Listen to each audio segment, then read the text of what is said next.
Good morning, everyone. Sorry, I'm a minute or two late. Chloe had one of her little coughing fits. My little Yorkie, she's not doing well, guys. She's not doing well at all. I'm very upset.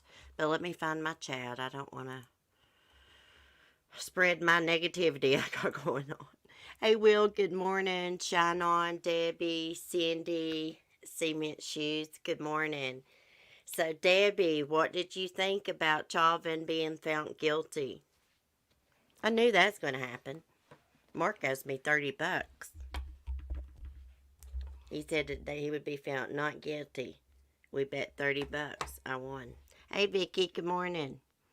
411 now was just watching your video and this live popped up. Oh, anyways. Oh, I got Derek Chauvin's new mugshot.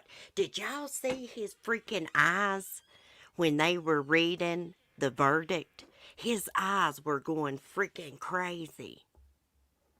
Debbie, I thought it was fantastic. I know it. Me and Mark getting arguments over this case. We just have to agree to disagree. My opinion on it, you should never resist arrest. But what Derek Chauvin done was uncalled for. It was brutal. Brutal force. What is that how you say it? Brutal force? Like, he was just staying on top of George's neck just for the hell of it. He even put his hands in his pocket.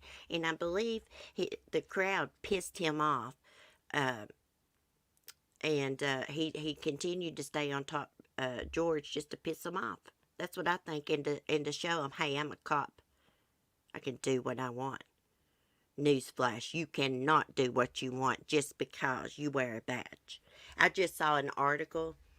Look, I'll try to see if I can find it again, but it said that he probably wouldn't have been charged for murder if that civilian hadn't videoed it.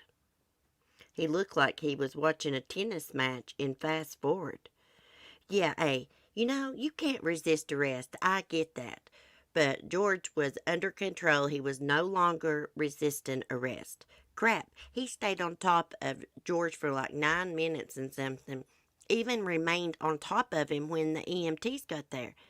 If I had have been the EMT, I'd be like, get off top this man. People are afraid to speak up to the police. Not me. Right's right and wrong's wrong. If I see something wrong, I would voice it in a respectful manner. Okay, let me get in my Discord room here and get his mugshot. You can tell he's been crying. Okay, so here's my opinion. Do I think that Derek got up that morning and said, hey, I'm going to go to work and kill somebody? No, I do not think that. But, hey, he did. He did go to work and he killed somebody.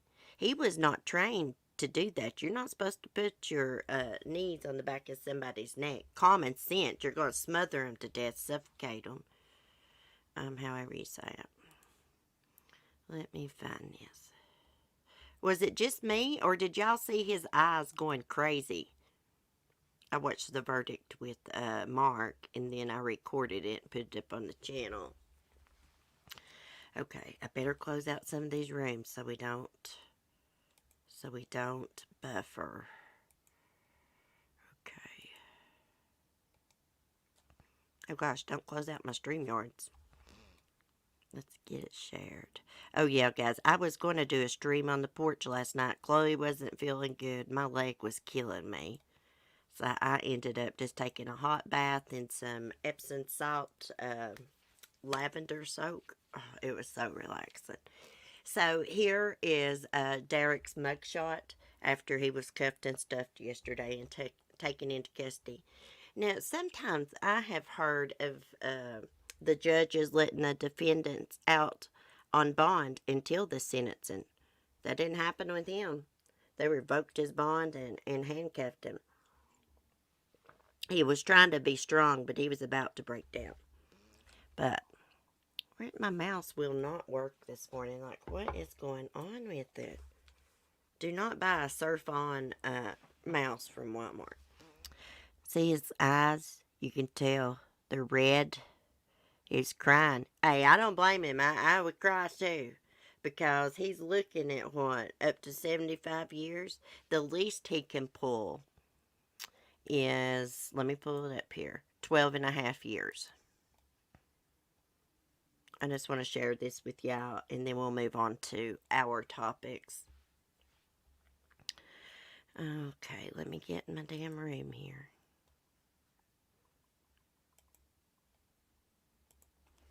Okay, this is by BBC News. Now, I heard a law professor say that he can probably appeal this and the Supreme Court will overturn it. Okay, George Floyd. When will Derek Chauvin be sentenced?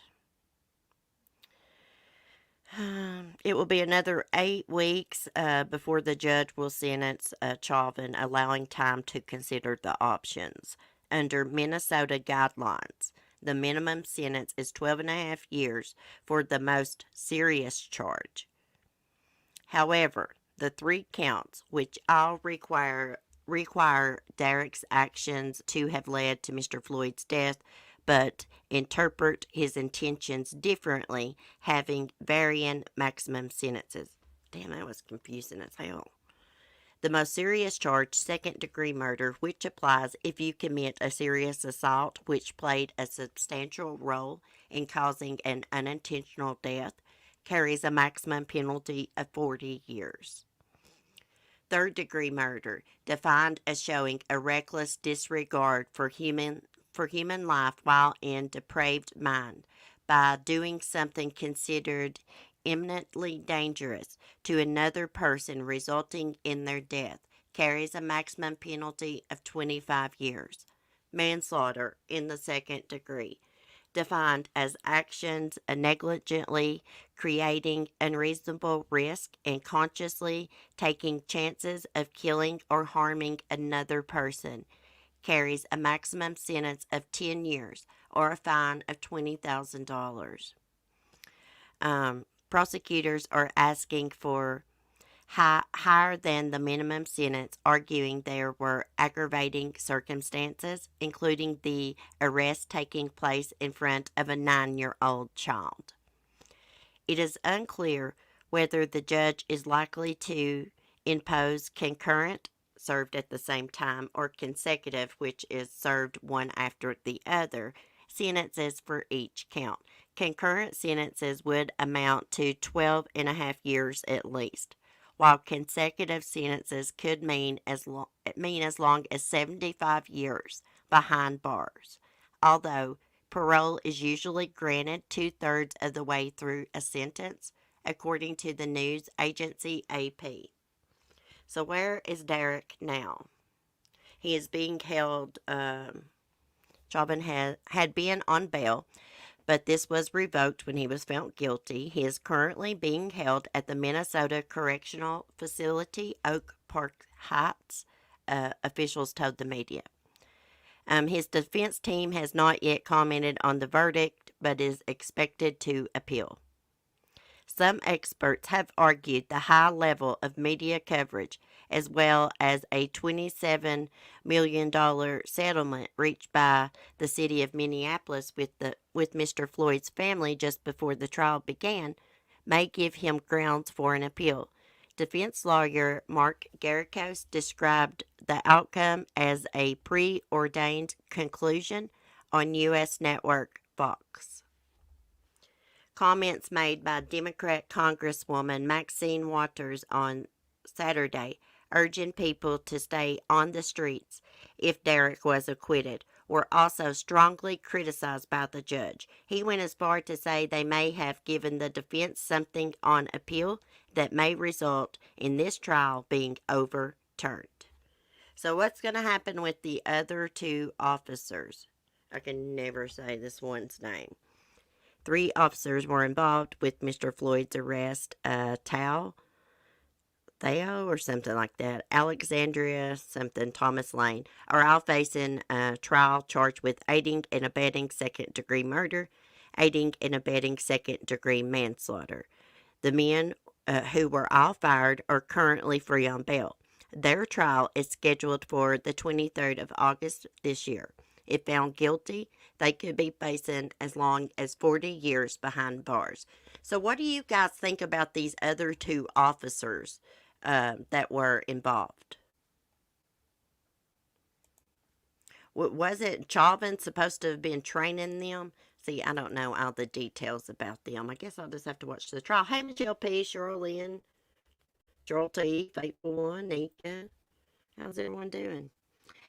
I was surprised, gotta say. I didn't think he'd get guilty on all charges, though that's what I felt he should get. I think he was shocked. Michelle, he was shocked. His eyes was going crazy. I mean, I thought they was going to come out of his freaking head. They was moving so fast, like back and forth, back and forth. Which I gotta say, I have noticed when I go back and watch my streams when I'm on the porch, I move my eyes a lot when I talk. It's a good time not to have a job right about now. I'm retired from nothing and everyone at the same time. I feel like they should have stopped him. Yeah, yeah, someone should have stepped in. Not even the EMT stepped in. I mean, he stayed. According to that one witness, I think he was a medical examiner, he said that Derek was still on George's neck even after George took his last breath. I think he thought he was going to be able to stay out and bail until sentencing. He probably did because they do that a lot of times. I feel bad for the one he was. I do too. But sometimes you got to stand up and say something. If you see something that's wrong, and you feel like someone's doing something wrong and harming someone, you got to stand up and say something. Boss or no boss. Hey, April Gray. April agrees with you, Vicky. Yeah, it's sad. Prayers for Mr. Floyd's family. Now, I want to say this about the child standing there. Now, if that had been me with my son, I wouldn't have stood there and watched and let my child have watched that. And because, I'd be afraid it'd traumatize him, of course. Um, I'm not judging the people that were there. I'm just saying that I wouldn't have let my son watch that. That's just me. Now, everybody's different. I don't know much about the other police officers to comment. Me either. I don't either. I'm going to have to read up. Hell, I can't even pronounce their freaking names. Jesus Christ, I'm so ignorant, y'all, sometimes.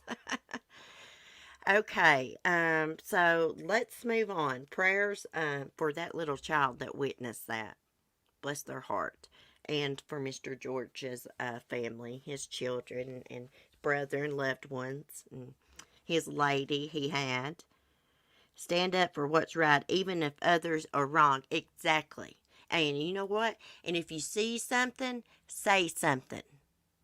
If you see something that's wrong, say something, especially when it involves children or someone's life, is at stake. If you see something, say something. Poor little girl. Was it a little girl? I was thinking it was a little boy. Yes, it was scary. Me as an adult, I would not keep my child there. I remember watching it. Somebody got a hold of me. I believe I was doing a live stream when this was happening. And somebody come in the chat and was like, oh my God, the police are killing this guy. And it's on live stream. It's all over social media. I'll never forget it. But anyways, when I watched it, the hairs on my arms stood up. I was crying. I was shaking. I could see him. I could see him die before my eyes, relieve himself. It was so sad, and he was begging for his mom. And I watched Derek. I watched it over and over, and I'm very, very observant. And he just, the more the crowd begged him to get off him, the more he wanted to stay on top of George. I could feel Derek's emotions, you could just tell he did it for spite to show them, I wear a badge, I got the power, I'll do what the F I want. Wrong answer. Don't work that way. Even if somebody wears a badge, they still got to obey the law and treat people like human beings. That was inhumane the way George was treated that day. Now, he did resist arrest at first. You can't resist arrest, but still. Um, Those police officers are trained to handle people like that, and they are also trained. Somebody resists arrest and they get them under control and handcuffed on the ground. They're supposed to get them up on their side, or set them up where they can sit down on the ground, because that restricts their breathing with their arms stretched back like that, laying on the ground on their chest. That makes sense. And here's another thing: George was doing some drugs. No judgment. I've been clean for about 9 years now. No judgment. He relapsed, I guess. Happens. I relapsed myself. But anyways, he was on strong drugs, so his breathing was probably messed up anyways. But that's beside the point. Um, Derek shouldn't have stayed on him like that. Of course not. So that's my opinion. I mean, he killed him. He killed him right there in front of everybody. That's just the facts. Do I think he went to work that day, like I said, thinking I'm going to kill somebody today? No. But the fact is, his actions were reckless, inhumane, um, excessive, and George Floyd lost his life. His loved ones never be able to hug him, tell him that they love him again. It's sad. It's sad. He looked like a pint-sized Barney Fife with the hands in his front pocket. That really pissed me off. And cement shoes. If you go back and watch that video, when he puts his hands in his pocket, look at his freaking face. Read his body language. He was showing them who the boss was that day. They were pissing him off. Yes, April, a power trip. I wanted to jump through the phone and push. I know it. I know it. But here's the thing. I heard people say, well, why didn't somebody in the crowd do something? Hey, if they had have tried to have intervened, they would have been shot and killed probably. You remember that elderly man that you could hear him say, you can't win, just give up. He was trying to get George, not to resist and just go with them. He was trying to tell George, hey, you can't win. Once those cuffs go on you, your ass is going to jail. You might as well not fight, and, it's stuff like that. What was I going to say about him? I lost my point. Anyways, I lost my train of thought, yeah. But anyways, he tried to help a little bit. I've got anxiety this morning, and I'm ADHD, and where I'm worried about my dog, my train of thought sometimes I will forget what I'm talking about or where I'm going with something. I'm sorry. I can't help it, guys. Okay, so let's move on. We're going to talk about Sarm Heslop. She's been missing for what? Where's my freaking notes? Oh, here. Been missing 6 weeks. Disappeared from the Virgin Islands off her boyfriend's catamaran, the siren song, off his fancy boat. Okay. I really don't have an update for y'all besides they are still searching for her.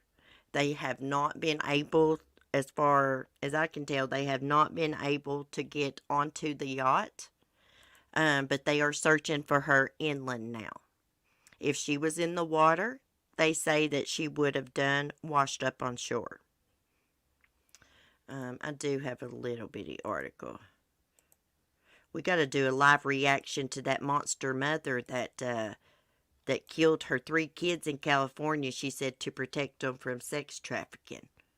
Okay. Sarm Heslop. Search continues 6 weeks after woman vanished. Now, I was on the Facebook page her friends set up for. No updates. Sarm Heslop was reported missing from her boyfriend Ryan Baines, a boat moored off St. John on the 8th of March in the early hours. Now, he did not report her missing for 10 hours. He says that they went out to eat. Let me just tell the story instead of reading this crap. They went out to eat. They returned to his yacht about 10 p.m. They go to bed. He wakes up at 2 a.m. to the sound of an anchor alarm, signaling that the boat's moving a little bit. He gets up. Sarm's nowhere to be found. Now, he says he calls the police, and they tell him to call the Coast Guard. The police did confirm he did call. They tell him to call the Coast Guard. He does not call the Coast Guard for almost 10 hours later. Sarm's belongings were on board the boat. Her credit cards, her cell phone, everything. Now, Ryan did give her belongings to the police who gave it to her family. But he has refused for them to search his catamaran. And they say he's not under arrest or anything like that, so he's free to do what he wants. So he's just yachting around the Virgin Islands while his girlfriend's missing. They really hadn't been together that long. I believe they met like, I think she started living on that yacht with him like at the start of the coronavirus pandemic. They had actually met on Tinder. Um, she worked for him as a chef. Now, Ryan Bain is originally from Michigan. His ex-wife, Corey, what's her name? Crap, Corey Stevenson? I believe it's Stevenson. Now, she called the Virgin Islands police when she learned that Ryan's girlfriend, Sarm, was missing. And she told the Virgin Islands police about how he abused her when they were married. And she had police reports to back up her claims. Anyways, she spoke out several times, and she has said that Ryan has a Jekyll and Hyde personality. He's all nicey nice in front of people, but behind closed doors, he has a Jekyll and Hyde personality. He can snap over anything. He actually chipped her tooth out. Stole her daughter's dog, his stepdaughter's dog, when they split up. But anyways, she asked for directions. They were coming home from a wedding. He had been drinking. She asked for directions or something to get home, which pissed Ryan off. And when they got home, he ripped her out of the vehicle. She was still buckled in her seatbelt. Thumped her on the ground. She ended up chipping her tooth. And that's not the only time he beat up on her. Anyways, he ended up doing like 20-some days in jail for it. She got a protective order on him. He shows up at the house after all this. Her daughter's dog, Hunter, runs out the door. And they let him take that dog. And he still has that dog living in the Virgin Islands with him. He stole his stepdaughter's dog. It's what type of person he is. It's a piece of crap. Anyways, prayers for Sarm's family. I didn't want y'all to think I had forgot about her, so I wanted to talk just a little bit about her this morning. I check every day for updates on Sarm. For some reason, I don't know, this case is really close to my heart. And I know he did something to her. And here's another thing. There was another yacht more just not very far from him. They could have hollered at each other and talked, right? That night that Sarm went missing. He never hollered over and asked that other captain if he saw Sarm or heard anything. Now, the other captain of the boat, he said they didn't hear anything. They went to bed early and they didn't hear anything. But a woman walking her dog on shore, because they was only like 100 feet from the shore, said she thought she heard a woman screaming that night. Oh, and here's something else. The police cannot confirm if Sarm actually went back to the catamaran with Ryan Bain that last night, what night was that? Like March, was it 7th or 8th? They cannot confirm that. Hey, Melanie. Hey, y'all, sorry, I'm late again, Cece. I hope everyone has a great... Oh, that's all right, Melanie. Don't worry about it. I know how it is, honey. You got chickens and other things, probably children. It's hard. It's hard to be in the chat. I know it is for me. This case is like a cross between Natalie Wood and Natalie Holloway. I know it. And yeah, Sarm, she's from the UK. Hey, she was living the life, y'all. She was sailing around with her friends. They sailed to Italy. And then she met that weirdo on Tinder. And they sailed to the Virgin Islands. And she started working for him as a chef. And they hooked up. Why exactly are men supposed to hate asking for directions? I hate getting lost. Like, I'm in a weird Waldo book from the 90s. I know, where's Waldo? I don't know, but my ex-husband was like that too. He got mad at me over something like that once too. on our way back from North Carolina and smacked the shit out of me while I was driving. Literally backhanded me in the freaking mouth and bloodied my mouth and nose. Anyways, Tinder, I hate that freaking app. Y'all, please don't use Tinder to meet men. Now, I actually met Mark on social media on Facebook. Of course, he was like all over my Facebook and my pictures, asking me out and stuff. And that first night, he was like, "You can come to my house. I'll play the guitar. We'll listen to music and drink some beer." And I was going to do it. And my roommate at the time, she's like, "Celeste, no, do not go. If you do not know him, he can come here and hang out with us." So that's what I did. Then it ends up, I know of his family. I just didn't know him. Hey, Alyssa, because we weren't from the same town. Chickens, dogs, cats, and fatigue. Oh, gosh. I know how it is, Melanie. I got Timothy, which he's at my mom's right now. Mark, 4 dogs, 3 hermit crabs now, 5 chickens, a goat, a YouTube channel, and a bad leg. Quite extraordinary, stupid to punch the person driving the car. I'm not Einstein, but I would say it was a bad idea. Yeah, I about ran off the road and every freaking thing, and it was at nighttime, too. He also cow bit me while I was driving one time, and I had pushed in the cigarette lighter in the car, you know, the pushing kind. And about the time he let go of my leg, that lighter popped out, and that son of a bitch had shorts on, and I stuck it to that mother clucker's leg. I bet he still got a print of that cigarette lighter. I left his ass the next day because he smacked me in the face, and my face and stuff and jaw was healing up where he'd beat the shit out of me in Pigeon Forge. And I left him and never went back after that. Uh-oh. Oh, God. Y'all remind me, will somebody in the chat, before I say I'm going to go, will somebody say, CC, give us that update about Kristen Smart, or just remind me about Kristen Smart, because I just saw something about it. But I need to get to my topics, because I'm just sitting here digressing. Okay, so our next topic is a weirdo teacher. This 13-year-old little boy in Texas calls the police. He begs them to make the sexual abuse stop. And when y'all see this teacher's picture, you'll never believe it. She don't look like somebody that would do something like this. She's another Mary Kay Letourneau, however you say her name. Oh, and if anybody wants that book, I've got it. I'll send it to you. I mean, there's no need for me to keep it. I done read it. Okay, young boy, 13, calls police and begs for help after teacher sexually abuses him for 3 years. Look at this weirdo. A former Texas teacher is facing criminal charges after a young boy apparently contacted authorities, claimed she had been sexually abusing him for years. Fox 26 reports 31-year-old Marka Lee Bodine, who taught middle school students at Tomball Intermediate School, was arrested Saturday and charged with continuous sexual abuse of a child under the age of 14.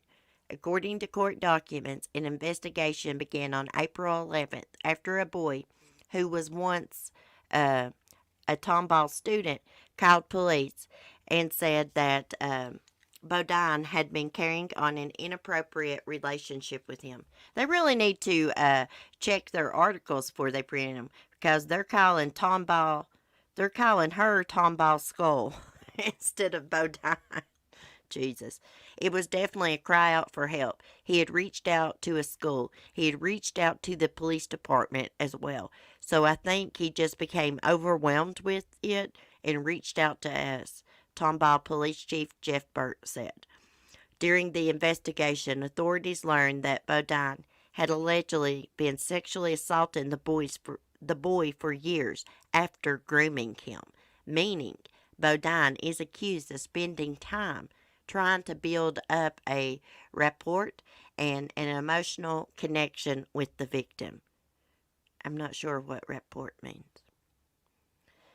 Most of the investigation indicates it's been about 2.5 to 3 years, both social media, text, and other forms of evidence. And it does appear that this is one of those cases where grooming of a child was involved. In other words, getting the person to feel trusted initially, Burt added. Our big concern from the police department right now is to ensure that we have all the evidence of this case, but to ensure that there's no other children involved. Oh, I bet there is. I bet this is not the first time. Court documents indicate that Bodine admitted to having a sexual relationship with the victim.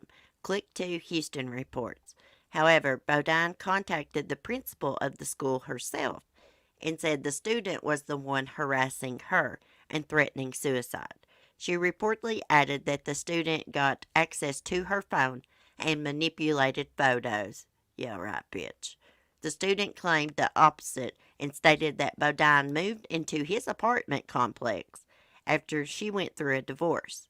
He also reportedly said that they initially started chatting through a video game, which ultimately led to exchanging explicit photos and hooking up in person for sexual reasons. The victim said Bodine once had sex with him in her classroom, along with several times in her car, an arrest affidavit states. Bodine has since made her $100,000 bail and was released from jail. She subsequently resigned from her position at the school.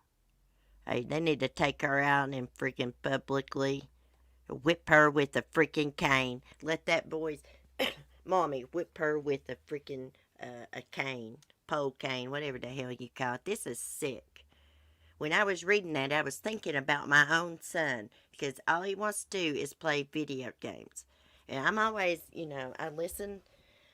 I kind of eavesdrop on my son to see what he's saying. I'll be in the bathroom acting like I'm doing my makeup, see what he's talking about with his friends he's gaming with. And he mostly just games with kids that he goes to school with, his friends. But gosh, it went through my mind. Oh my gosh, what if somebody tries to do Timothy that way? Through that stupid Xbox or PlayStation. This is one sick bitch. I wonder if she's got kids of her own. I wonder how many other kids she's molested. I'm telling you, anybody that can be turned on by a little child just needs to be took out back and put their head on a damn chopping block, as my papa would say. Sick. Totally sick.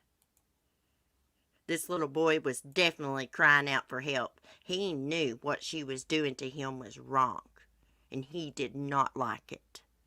Now, some people might say, oh, he's a boy. You telling me a little 14-year-old boy wouldn't want to be with an older woman? Hey, that is disgusting.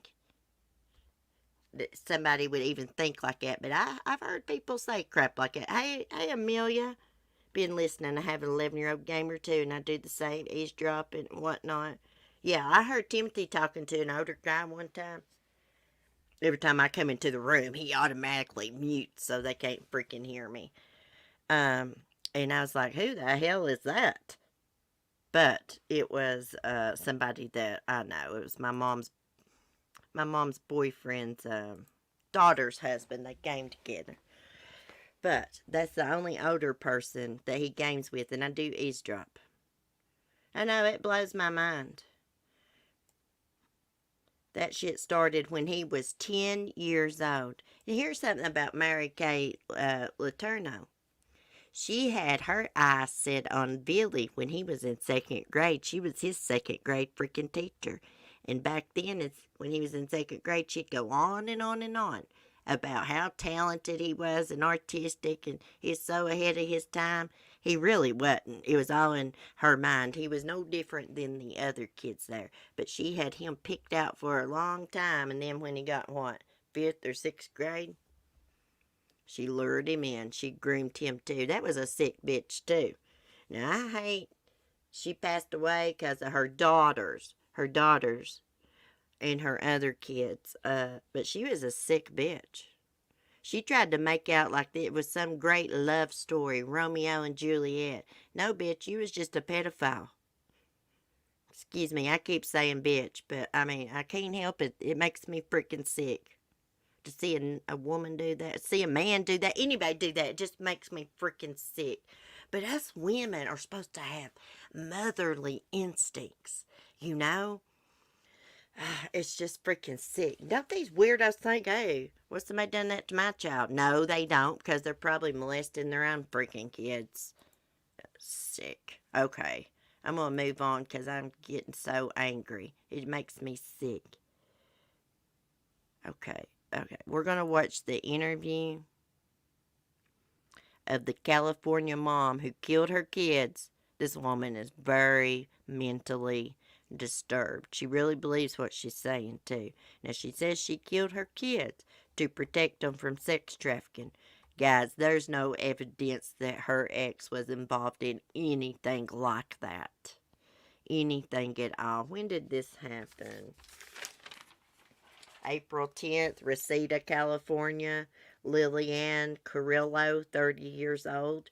She killed 3-year-old Joanna Marie, 2.5-year-old Terry Joseph, 5-month-old Sierra. I think they called her Sarah.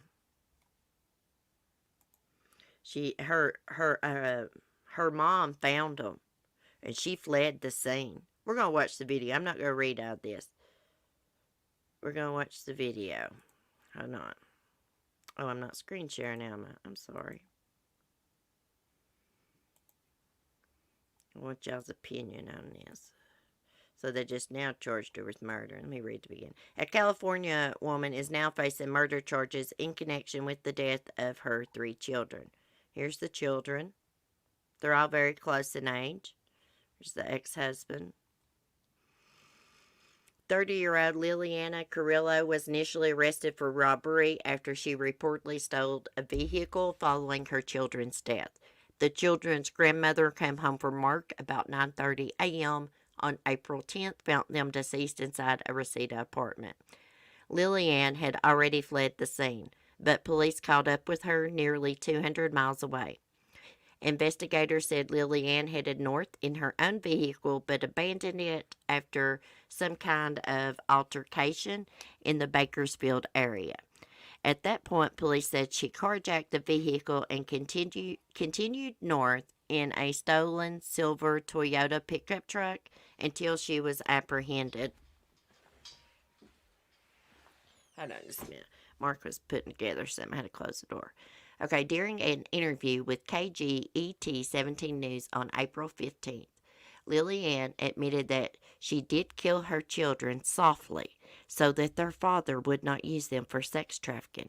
Police said, however, there's no evidence that the children's father was involved in human trafficking. We're going to watch this interview. I drowned them. I did it as softly. I don't know how to explain it, Lilianne said. I promised them when they were born that I was going to protect them. I hugged them. I kissed them. I was apologizing the whole time. On April 19th, the Los Angeles County District Attorney's Office announced that Lilianne used a knife as a deadly and dangerous weapon as to her youngest child. According to the patch, the Los Angeles County Coroner's Office has placed a security hold on the autopsy reports for the children, but police are treated all 3 deaths as a homicide. Okay, let's watch this. Let me close. If it'll play, I may have to open my door back up. Your opinions are your own. It is not for me to change them. There's my hero. I don't want to. I'm here to sit down with the guests that you want to hear from. We gotta mute it, though. I love Ashley Banfield. And I'm Eitan Wallace, KGET and Telemundo.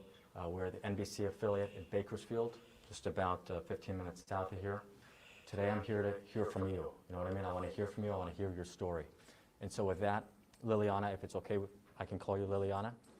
Great. I want to get right away. Tell me about yourself.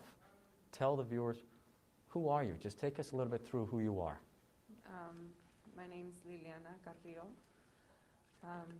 And Liliana, I'm sorry, may I ask one more question, if it's okay, if you could just lower the mask like that. Do you feel comfortable doing that? Can I do that?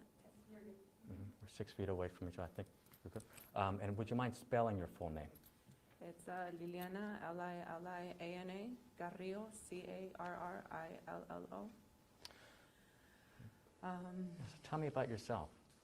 Well, I was a mom up until recently.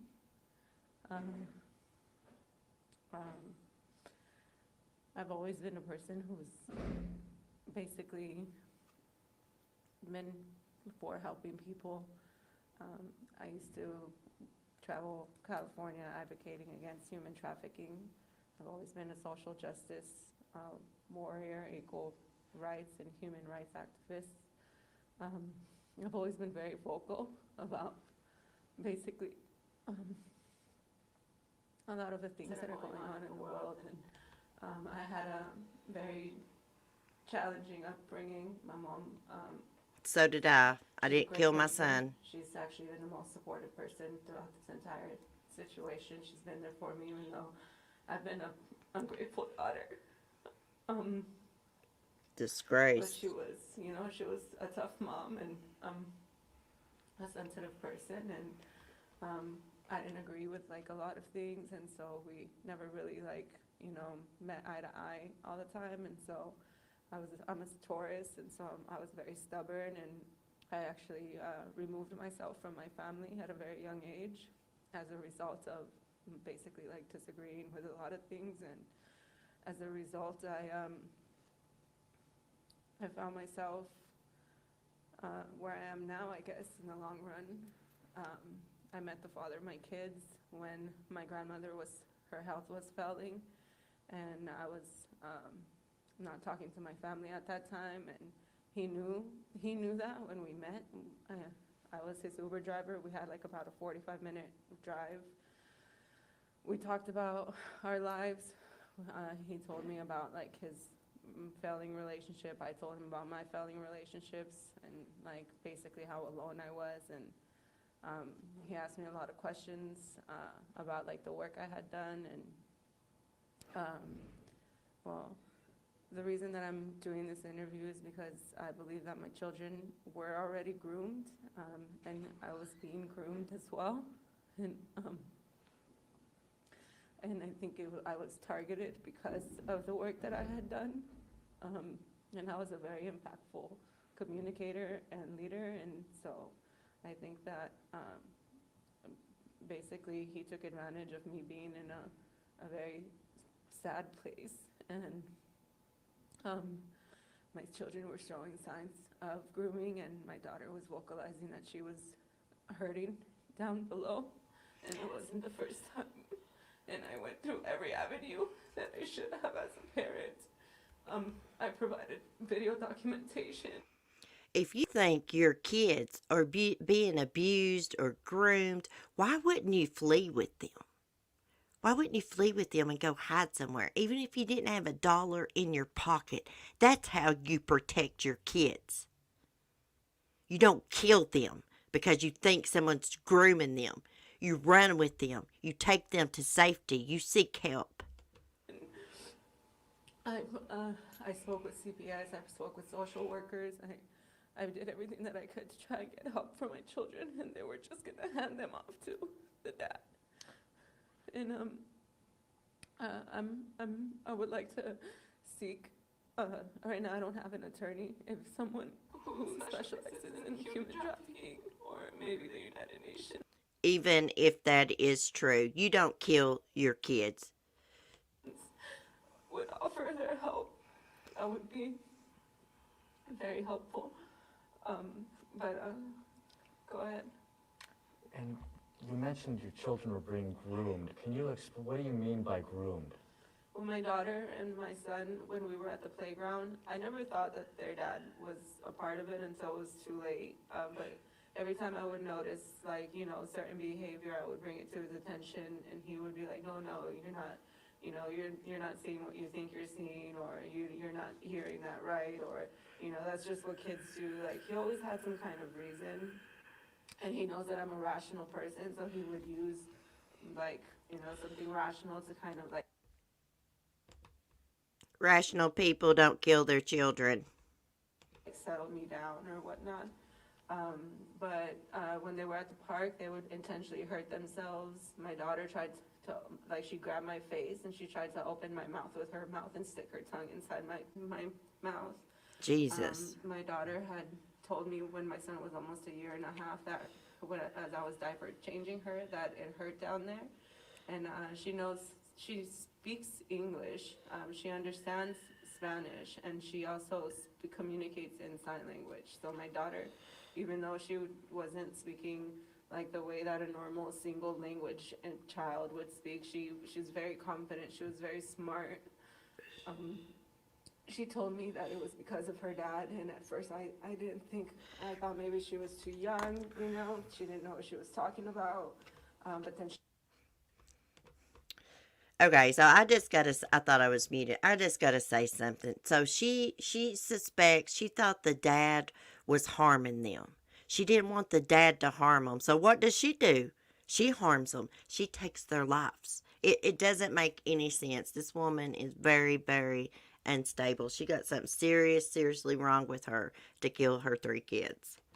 she said it again recently, and then the judge had given us joint custody, and so they went with him for a week, and when they came back, when I diaper changed my daughter, and I even put the camera recorder on just to be safe, and as I was diaper changing her, she was squirming away, and she was making her face like if she was in pain, she was saying ow, and this time my son was saying ow too, and then when I video called the dad, because we had to video call when one of us had custody, it was an option we had. He made a comment that the more I pushed, the more it would hurt. Basically telling me that like the more I pursued trying to get help for my kids, that the more they would be injured. Bullshit. That's what the father told you. Yeah, but he makes comments in like subtle like innuendos, you know. Who is the father? Eric Denton. And I filed a police report in LA County. I went to CPS, I went to social workers. He called the police, and his friends, him and his friends have made comments to me throughout the relationship, basically trying to intimidate me. But like I said, I never thought that like he would be involved. But I know that there's other kids that are in danger, and I don't understand why there's not an investigation going into them. Liliana, what happened to your 3 children in Reseda? I drowned them Why? because Eric and his friends had basically told me throughout my relationship like what would happen, you know, and everything was happening just as they were saying it. And so I wasn't about to hand my children off to be further abused. So you killed them. To be clear, did you kill your children? I did. Why? Because I didn't want them to be further abused. I promised them when they were born that I was going to protect them, and I already saw what was happening. I already knew what was going on, and I knew what was going to continue to happen. And Eric and his friends have told me throughout my relationship with him that where he moved us to, I was surrounded by him and his friends, and they have made comments to me about how it's a small town and everybody knows each other and how they all protect each other. Do you regret your actions? I wish my kids were alive, yes. You Do I wish that I didn't have to do that? Yes, but I prefer them not being tortured and abused on a regular basis for the rest of their life. Jesus Christ. Do you believe your children were physically harmed? Yes. To add to that, do you believe your children were physically harmed when you say you drowned them? No. I did it as softly, or I don't know how to explain it, but I hugged them and I kissed them and I was apologizing the whole time. I love my kids. I was there every day. My first 2 kids were born and went straight into NICU, and I promised I would protect them. What were your children's name? Joanna Maria and Terry Joseph and Sierra Sequoia How old? Carrillo. My apologies for that interruption. Would you mind saying one more time, what were your children's names? Joanna Maria, Terry Joseph, and Sierra Sequoia. And how old were they? Joanna was 3 years, going on 4. Terry was 2.5 years. Sierra was 5 months old. She had just turned, I believe, 3 years, Joanna. She seems to me like she's either a good liar, but she seems like to me she really believes this in her own head. I'm just wondering if she has maybe schizophrenia. It just don't make any sense. She didn't want her kids harmed, but yet she harmed them. And she did not kill them softly. The youngest one was stabbed with a knife violently. Is there anything in your mind that says, I heard what you said about why you said you did this, but is there anything in your mind that says, I murdered them? I know what I did. And yes, obviously, I killed my children. You know, it's horrible, and I hate it, and I hate myself for it. But like I said, I wasn't about to hand them off to be continuously tortured and abused. If I asked the father of these children about what happened, what would he say? Well, of course, he's going to deny it. I mean, when I approached, I kept approaching him There's about no all proof these of it. observations that I would make, and he would deny them, or he would dismiss them, or he would tell me like, no, you're not seeing what you think you're seeing. She's I learned schizophrenic. tonight that he's a liar and a sociopath. So, Can you see how some people out there, Jesus. You're the might say- sociopath. I might ask you, how could you do this? How could you murder your own children? Poor kids. Yeah, I can see how some people would question that. I have a hard time with it myself. Your sister Anna described you as a loving mother who cared about her children so much. I do. I love my kids. Like I said, I wish that this didn't have to be the case, but I wasn't going to allow. I promised to protect them from everything that would come their way. And I knew exactly the situation. But you situation we harmed were in. them. You killed them. Like I said, they had told me exactly what would happen. And everything was happening just as they had said. And I was not going to allow my children to be abused anymore. I promised to protect them, and that's what I did. And I'm sorry that they're not here. Man, this is sad That's all the way something that around. I know that I've come to terms with, I've accepted, but I know that they're not going to be hurt anymore. That's all that matters to me. Jeez. And I'm hoping that, you know, Porterville is a small town, but I'm hoping that more people will come forward because I know we're not the only ones.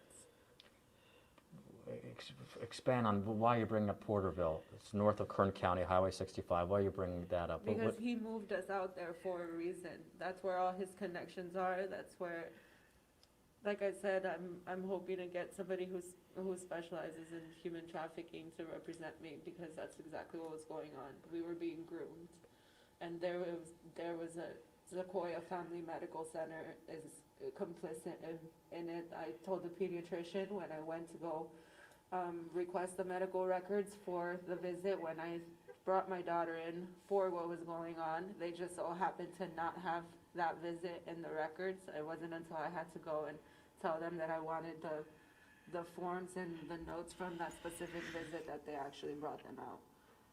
I want to respectfully. Guys, I mean, I'm not a medical professional, but she definitely has some kind of mental illness. She really believes this in her head. There is a lot of human trafficking that goes on out there in California. There really is. But, I mean, now she's saying, like, this hospital, this clinic's involved. She seems like she's a paranoid schizophrenic. My grandfather was a paranoid schizophrenic. And when he would talk, he would be so serious, you know.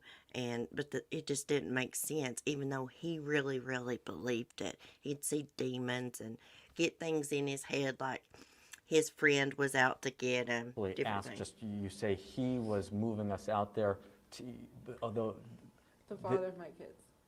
he was moving you out to Porterville? He moved us to his friend's house, and then he was gonna move us again to his cousin's house in Washington. So what happened? So why were you in Reseda? What was in Reseda? I left when I realized what was going on. I left to go be with my family, where I was safer. So you were in a custody battle with the father of these 3 children and he was in Porterville at the time, and you were in Reseda. Do I understand that right? And that's because of me telling him what my daughter had told me.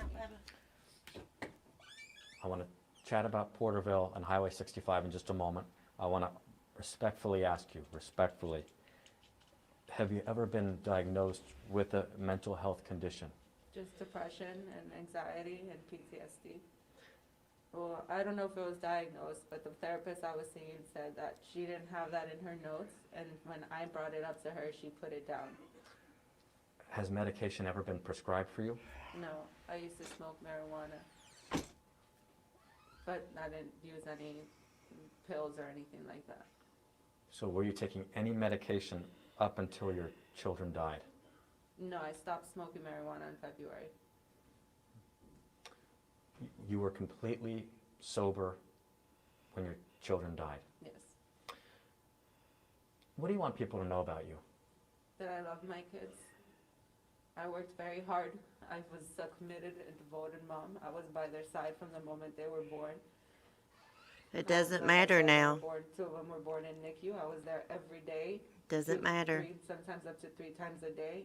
Up until they were released, I was by my children's side from the moment that they were born. The father was not very helpful. When he was helpful, it was only because I would ask him to be helpful via text message. And She wants to blame everything on the father. That's evident. Look, although being a good mom and stuff, to me, it doesn't matter now. It doesn't matter. All that was wiped out when she murdered her 3 innocent kids. Do I feel bad for her? I'm a very empathetic person. I think this woman is severely, severely mentally ill. But what she did was evil. Evil. Those kids must have been scared to death. he basically would push me to my brink. I think he had this planned from the very beginning. Paranoid. When did you and the father of the children stop living together and become into this custody dispute? When I found out what was going on and I brought it to his attention, I told him I no longer felt safe living with him and that I was Right. going to leave. Right, but if I may ask, what year was it? How many children did you have at that point? It was in February 2021 and we had our 3 kids. So very recently. Careful. And Because I never thought that he was involved. I never thought that he knew what was going on, that something was going on. I didn't realize the extent of the situation until I had complete faith and trust in him because he was the father of my kids. You know, he played me very well. he has alleged in court documents that Did she kill her kids to get back at her ex? She seems to have a lot of anger and resentment towards him. This whole interview has been all about him and putting the blame on him. And she's trying to excuse her actions by saying, oh, I was trying to save them from a lifetime of abuse. Bullcrap. Really? I mean, if your kids are really being abused and the court is really going to make you let your ex see them, you have to take other steps. You cannot kill your kids. You're supposed to love and protect your kids. It makes absolutely no sense to say, I killed my kids to protect them from being harmed. And she did not kill them softly, if there's a such thing as killing someone softly. I think she drowned 2 of them, and the youngest one she stabbed.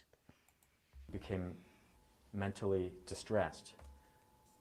Your response to that, and may I follow up with, do you need help? Well, I was not at that time. Now, obviously, I'm going to need help, yes, because of what I've done. It's not something somebody just copes with easily. You know, that I seek therapy. I seek a therapist when I find myself in times of duress, like when I went through postpartum, I went to go seek therapy.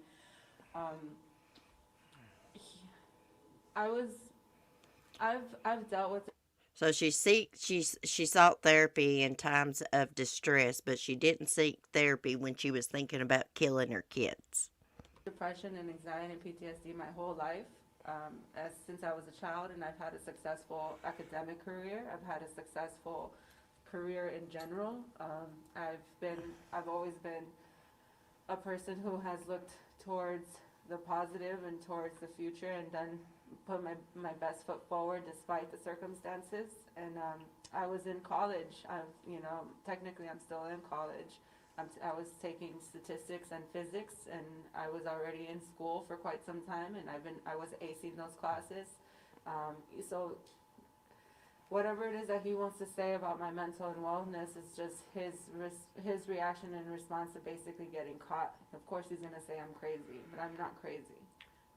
You can go back to my portfolio, my school portfolio, you can read the paper. He's not been caught doing anything, guys. Police said there's no evidence of these crazy accusations. That I wrote, you could see my grades that I got. Like I'm not crazy. I was speaking Yeah, up you for are. my children. And you said he was afraid of getting caught. Can you explain what's he afraid of getting caught? Basically, not just what he's involved in with my kids, but with him and his friends, who have often told me that they're real OGs, are involved in. And like I said, I think it's human trafficking. She I think thinks. that there are other kids that are in danger. There's 3 girls, Scarlett, Aurora, and Briseis, who I don't even think those are their real names now, but I think they're in danger as well. You believe your children were in danger of being trafficked? Yes. I think they were already being abused, if not by the dad solely, then by his friends as well. Take me through Saturday morning. Autopsies will be Just able take to me through. confirm sexual abuse. I don't want to right now. Okay, fair enough. Move on. Can you at least take me through, we're in Kern County now. I was in the courtroom yesterday as you pleaded not guilty to felonies regarding carjacking.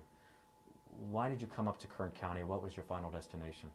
I've been transported around. Or when you mean, oh, well, I tried to drive myself off a cliff. Talking about Saturday. Yes, I tried to kill myself so I can be with my kids, and it didn't work, and there were a lot of inadvertent car accidents along the way because of blood loss, I'm assuming, where I passed out, and that unfortunately didn't do anything, and so I tried getting to the top of a cliff so I can drive myself off and die. In the process, did you attempt to carjack or carjack anybody in Kern County? In the process, my car got stuck in a ditch, and so I did want to basically kill myself, so I intended on getting it done. And doing so on Highway 65, did anybody try to help you? Yeah, And what did you say to those person or people? I didn't want to help. And you took their vehicles? I did. I want to go back to your children. You think about them now, nearly a week after they have departed our earth. How are you going to remember them? Like my beautiful children who I used to play with, and they used to smile and laugh and hug me and give me kisses. I'm asking my family to send me photos as soon as I can receive them. What's your favorite memory of you and your children? This is Just holding sad. them, either at the park when they would run around and play in the sprinklers, and then they would come to me. My son would often hug me just randomly. Just holding my kids, giving them kisses, holding them, just literally just holding them. Do you regret any part of I regret meeting the father of their kids. I regret accepting to go out with them. But she doesn't regret killing them. If I hadn't done that, I wouldn't have had my kids, and I wouldn't be in this situation. It's all about her. All about her, and everything's the father's fault. But you do not regret what you just told me You do not regret murdering your children? It's not the same thing. Obviously, I wish I didn't have to, but I'm glad that they're not going to suffer. They're So not going to be continuously harmed. God Almighty, this Why woman's did you decide to speak very today? disturbed. Because I want someone to actually investigate the matter. There's, like I said, there's more kids who are at risk, not just my kids. Yes, I was able to take my kids out of that situation, but there are more kids that are at risk. She was. And I would like to Hold up just a minute. She said, I took my kids out of that situation. Lady, you brutally murdered your children. have The someone father who's had willing done to nothing. actually No evidence. look into the matter and help me with someone who's and has worked with human trafficking victims.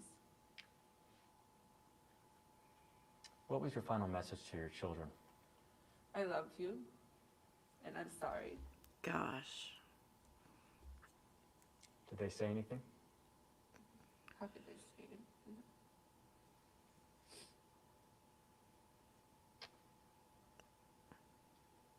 Once that happened, you came to Kern County, or you stayed there for a little bit? Well, I tried to kill myself there first. It wasn't working. So then I decided to drive to the top of the national forest and basically go off. Did you know at the time authorities were after you? I assumed. And if you could have, if your kids are looking down on you today, if you could say one message to them, what would it be?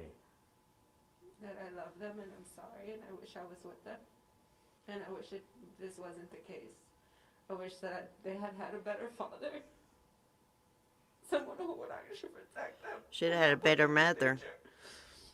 I did everything I could for them. I gave myself entirely for them. I spoke to everyone to try and get help. And like I said, it's a small town and I really do believe that what they were telling me is true, that they're all take care of each other. There's something going on there. And I know we're not the only victims. Your siblings said you did seek help. I did. I provided video documentation. I provided proof. I provided everything that they needed, and they kept listening to the dad. And it's like, he's the one being accused. Of course he's going to say that. You know, I'm crazy. Why don't you guys actually listen to me, who I'm the one that's bringing it up to you guys' attention. I'm the one that's showing you what's going on. I'm sure investigators will be looking into what she is saying. From what I read, they found no evidence of these allegations. Your siblings said you did seek help and the system let you down. Your take? Yes. And like I said, there's something going on in Porterville. It needs to be investigated. You think specifically Porterville, you're referring to what you would describe as human trafficking there? Yes, there's a community there. Did you reach out? I reached out to the human trafficking hotline, yes, and that also hurt me with CPS. It seems like every step that I did, CPS was more adamant to take the kids away from me. Before you killed your children, did you have any reservations in your mind? Yes, I didn't want to do it. But everything was happening just as Eric and his friends had told me it would happen. So, like I said, I wasn't going to just hand my kids over to be abused for the rest of their lives and transformed or formed into another trafficker. What was the custody agreement that you were very nervous about? Well, it was joint custody at that time, but Eric had told me that he was going to have me locked up in a mental ward and I was never going to see my kids again. And that's exactly the road we were going now. And there was no reason for it because I know what I did was wrong, but I mean, I was fine. I was doing well up until I figured out what was going on. Until You she said had a mental expressed break. Concern in the weeks, months leading up to. Then why did he leave me alone with the kids all the time? He constantly left me alone with the kids. He constantly was drinking with his friends, constantly was going out to play frisbee with his friends.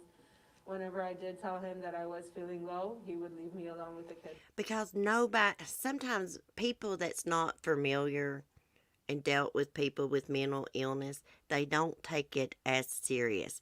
And nobody thinks that someone will kill their kids. So if he had concerns, why would he leave me alone with the kids? She has resentment towards him and hate. What have your siblings and your mother said to you? That they don't understand why I've done what I've done.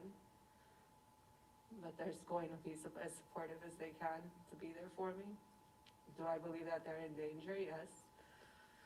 So I kind of don't want them to be involved too much because I don't want to put them in further danger. Eric knows everyone that I know. My phone was hacked into, my Facebook was deactivated, and that was the only thing that was basically going to help me. And he knows where my family lives, he knows who my family is, he knows who my close friends are. So I'm concerned for a lot of people's safety.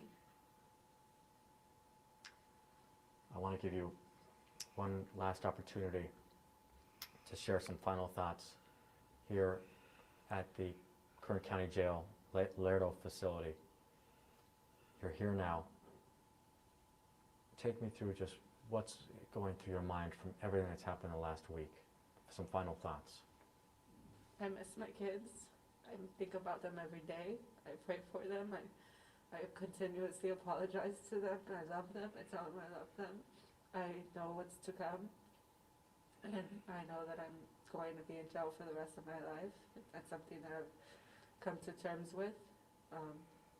And I don't know, the only unknown for me at this point that is what's going to happen going forward. But everything that happened up until now, I kind of had an idea because of what had been told to me. So this is the only unknown that we're going into, and the only thing that I do know is that I'm probably going to be in jail for the rest of my life. Wow. That was intense. What do you guys think? I think, well, of course, they should investigate, and I'm sure they are, what she's saying, because there is a lot of human trafficking that goes on in California.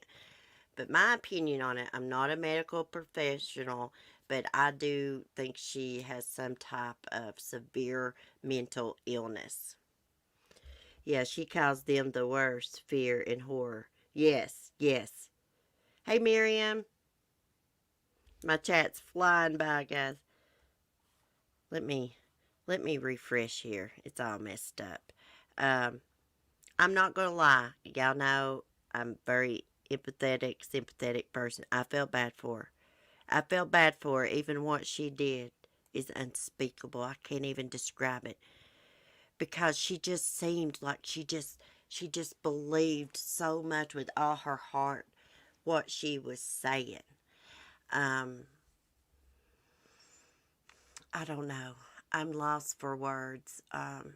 Anybody that in that state of mind, I feel bad for her, but oh my gosh, she killed 3 innocent children.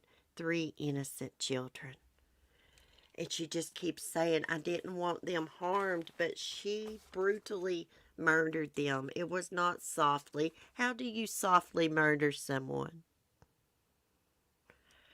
It's just unspeakable. I'm going to look into, where did she say? Porterville, and the father's name, Eric Denton. I'm going to try to look up and see if he has a criminal history today. I'm going to keep following this case. It's very sad. Very, very sad. So terrible, senseless though, I know. It hurt me too, Marion. Me too, Cece. I feel so bad for her. However, she killed her children. I know, Melanie. That's the same way I am. That's the same way I feel. Sunnyside thinks she's lying. Good possibility. She seems to have a lot of hatred and resentment towards the father. She kept blaming it on him. Everything came back to him, if you noticed.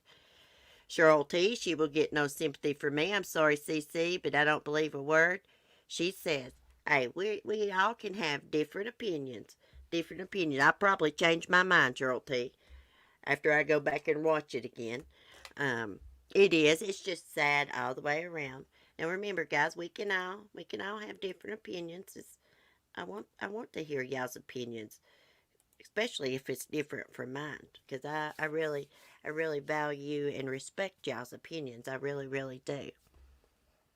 Um, but anyways, we'll keep following this case. Prayers for the family. Oh my gosh, 3 freaking little caskets they're going to have to put in the ground to say goodbye to. It's just so, so sad. So sad. I guess we're going to find out if the kids were sexually abused because of autopsies. So we'll just have to see. Yes, I noticed that, Sunnyside. She was blaming everybody but herself. You know what? I guess I was feeling sympathy because I was just looking at her eyes and I was thinking about my papa, who was a paranoid schizophrenic, and how serious and upset and adamant he would be about what he was saying. It's just sad. I guess that's probably why I was feeling sympathy because of my own experience with someone with a mental illness. My grandfather got it in his head that a longtime friend of his had put a spell on me and made me sick one summer. I was always bad for getting sore throats in the summer. My papa was off his medicine and he went up the road. It's called Beverly's Garage. And he shot that man's car out of hell. And he reloaded again and he shot it out of hell. Everybody knowed my papa wasn't a well man, so he didn't go to jail for it, but he had to go to a psychiatric hospital for 6 weeks, the state hospital. And when he got home, he done good for a week. We had a big dinner for him. He went to my beauty pageant. He quit taking his medicine again. He went to the hospital. They put him in the hospital, just a regular hospital. And they let him walk out of that hospital, mental patient, unstable. 2 o'clock in the morning, he walks home. And that day, he went to a friend's house and tricked them and said he wanted to go quail hunting. And they give him a gun because we didn't have no guns around. We put them up from Papa. And he went up to the local dam and took his own life. Yeah. So, yeah, it's my papa's dad. Yeah, and then, my boyfriend committed suicide in 2008 in front of me. So, I don't know. I got sympathy for people that's got mental illness, but you can't kill people. You know that you can't excuse it. Like Andrea Yates, she drowned her 5 kids. She was severely mental ill. But you just can't let her walk free because she's got a mental illness and wasn't in her right mind because 5 kids lost their lives. 5 innocent kids, And my family was lucky that my grandfather didn't harm anyone. Yeah. But anyways, guys, thank you, guys. Thank you. Thank you, Sunnyside. Yeah, I have a big heart, and although I'll probably change my mind about this case, I've been emotional this morning over my dog anyway, so I was feeling a little bit more sympathy than probably I should have. Thank you, Miriam. Hey, it's made me a stronger person. You know what, guys? When my papa committed suicide, my papa was like my father. I was so upset. I became a wild child. I wasn't but about 12 years old. I became a wild child, started smoking dope, and I always wondered, what did my papa look like? I snuck and read the autopsy results, y'all, when they come in the mail. I always used to wonder that. Then years later, my boyfriend took his own life in front of me when I broke up with him. So, never question things like that and wonder things like that because I found out. Anyway. Oh, Kristen Smart. Thank you, Debbie. Thank you. Kristen Smart. Gosh, I've been on here forever, but it's cold outside. So I reckon that Kristen Smart was first buried in Ruben Flores's yard. Let me get this pulled up. Okay. Please. Okay, the volume's down. California college student missing for 25 years was once buried in the backyard of the home owned by the murder suspect's father, authorities said in a court document. Are you kidding, Yahoo News? That's all you're going to tell us? Freak y'all. Let me go to Crime Online. You can get the real facts. Can you believe they had that one freaking sentence there? Police body cam show. Oh my gosh, another kid shot by police. But I gotta find this Kristen Smart article. Okay. Yep, pulled up. Kristen Smart, Cal Poly student, was buried under desk. Dozens of women accuse murder suspect of sexual assault harassment. The body of Cal Poly student Kristen Smart was once buried under the deck of Ruben Flores's home, who's the father of the man accused of killing her. Paul Flores, the prime suspect in the disappearance and presumed death of 19-year-old Smart, was booked last week into jail on suspicion of murder. Flores' father, Ruben Flores, who is 80, was also arrested last week at his residence on a charge of accessory after the fact of a felony. The Tribune reports that investigators allege that Kristen Smart's body was once buried under the elder Flores' deck, but her remains were recently moved. Jesus. According to court documents obtained by the outlet, authorities are in possession of biological evidence that makes them believe the victim was buried underneath Ruben Flores' deck at one time. Wow. There is damning evidence that the body had been buried in that location and then recently moved. Further, prosecutors reportedly stated that dozens of women have recounted Paul Flores' sexual assaults and predatory behavior that documented his 25 years as a serial rapist. If he, Paul Rubin, were released from custody, the court would be putting a serial rapist back on the streets and leave him free to victimize additional women. At this time, no bail has been granted to Paul Flores, while Ruben Flores' bail amount was reduced from an initial $250,000 after a Superior Court judge said that it could be years before his case is even tried, meaning he could have completed a maximum sentence before the trial starts. Prosecutors are adamant that Paul Ruben Flores belongs behind bars, claiming that he helped his son cover up the murder. Okay, so the dad's name is Paul too, Paul Ruben though. Okay. Ruben Flores has repeatedly lied over the course of 24 years and has been uncooperative with law enforcement with the specific intent of aiding Paul Flores escape prosecution. Ruben Flores has done everything possible to help his son, Paul Flores, keep the remains of Kristen Smart hidden. Additionally, due to the evidence gleaned from the excavation, it is reasonable to believe Ruben Flores currently knows the location of Kristen Smart's remains. Should he be allowed bail, it is a virtual certainty that he would use his freedom to continue his attempts to help Paul Flores thwart the prosecution in this case and continue to hide her remains.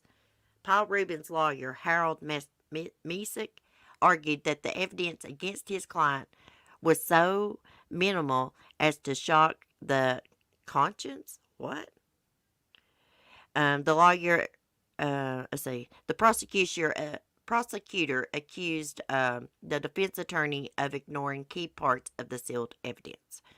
If convicted, Paul Flores faces 25 years to life in prison, while his father, if convicted, faces a maximum sentence of 3 years in prison if convicted. So, okay, you always leave something behind. You can dig up a body and move it, but you better bet your bottom dollar you're going to leave some kind of evidence behind. I knew they had to have had something to have arrested him, some type of physical evidence. Gosh, why don't he just do the right thing? He's 80 years old. Is he going to die knowing that his son killed a lady and he helped a young girl and helped conceal her body and her family. Their heart's been broken for 25 years. All they want is their daughter's body back so she can be properly buried and the killer be, prosecuted. Or as the guy in 1974 Leatherface original film, A Whole Family of Draculas. I know. Those two are sick. And you know what? Paul Flores' mother, Susan, she knew that he killed Kristen too. Let me just share their little mugshots. Ruben Flores, he needs to quit sunning. He's way too tan. Getting some age spots on him. I saw another picture. He looked a lot tanner than that right there. So Paul Flores is a serial rapist. I freaking knew it. I knew it. Oh my gosh. I see an article about when the miracle is hijacked, the dangers of postpartum depression. That's interesting. I may read that. Anyways, I can't wait till they book and cook those son of a bitches. Yeah, I agree. Susan had to have known, and they get away with it. Yeah, because she said in an interview, yes, of course her and Paul's had conversations about Kristen, but she would never repeat them. Let me tell you something. I love my son more than anything in this world, but I would not cover up for him doing something like that. I couldn't. I could not consciously do it. I'd have to take him to the police station, like my friend's dad did him when, well, he wasn't really a friend. He was my brother's childhood friend. He pushed his wife off a porch and broke her neck, and he chopped up her body and burned it. And his daddy took him to the police station and turned him in. True story. His name's Michael Hicks. True story. He used to spend the night with my brothers. He was always weird. Book, cook, cuffed and stuffed. That's right, cement shoes. Well, guys, I'm going to get off here. What is today? Is today Wednesday? What day is it? Tuesday, Wednesday? Is it Wednesday? I got to do a channel members live stream tonight. All Patreons are welcome. All mods are welcome, member or not. We're just going to do a little chat. If it's Wednesday night, I can't find my freaking phone. Pretty bad. I don't know what damn day it is. Okay, it's Wednesday. Yeah, we're doing a channel member stream tonight. Probably, I don't know if it'll be on the porch or not because it was snowing here. But y'all will be seeing me later. Anyways, y'all have a great day. Thanks for chatting with me. Thanks for your support. You guys are awesome. Be safe, be kind, and peace. And thanks, Debbie, for reminding me about Kristen, or I would have forgot.